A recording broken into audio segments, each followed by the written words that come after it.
কিন্তু এখন অনেকে সবজির সমস্ত ক্ষেত কাটে না করে রেখে দিয়েছে, এত বেশি ফলন হয়েছে, রাজ্যের মানুষের প্রয়োজন সারিও এখন সবটা বিক্রি হয় না।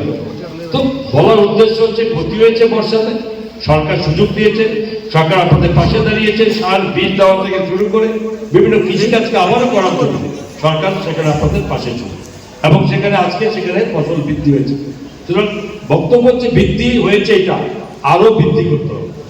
সেই বৃদ্ধির জন্যই এই যোজনা, এই পরিকল্পনা, এবং তার জন্য শুধুমাত্র ঘোষণা নয়, তাকে কিভাবে করতে হবে সেটার জন্যই এই সমস্ত টিম তারা একসঙ্গে বিভিন্ন জায়গাতে গ্রামে গিয়ে আপনার সাথে কথা বলবে, আপনাদের অসুবিধা সুবিধা শুনবে, কারণ বোঝার বাকি থাকে সেটা দেশ।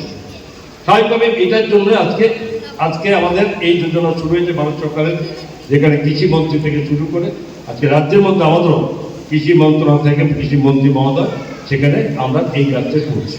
তো স্বাভাবিকভাবেই আমি এটা অবশ্যই আশা করব যে আমাদের কৃষি দপ্তর অফিসারদের সঙ্গে আপনাদেরও সহযোগিতা করতে হবে।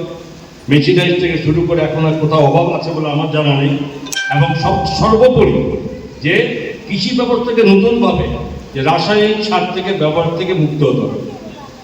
সেখান থেকে কী হবে, সেখানে অর্গানিক ফসলের আমরা শুরু করেছি, বর্তমানে বোধ হয় কত 20-22 হাজার হেক্টর বোধ হয় আমাদের হয়েছে, এবং এটার থেকে সরে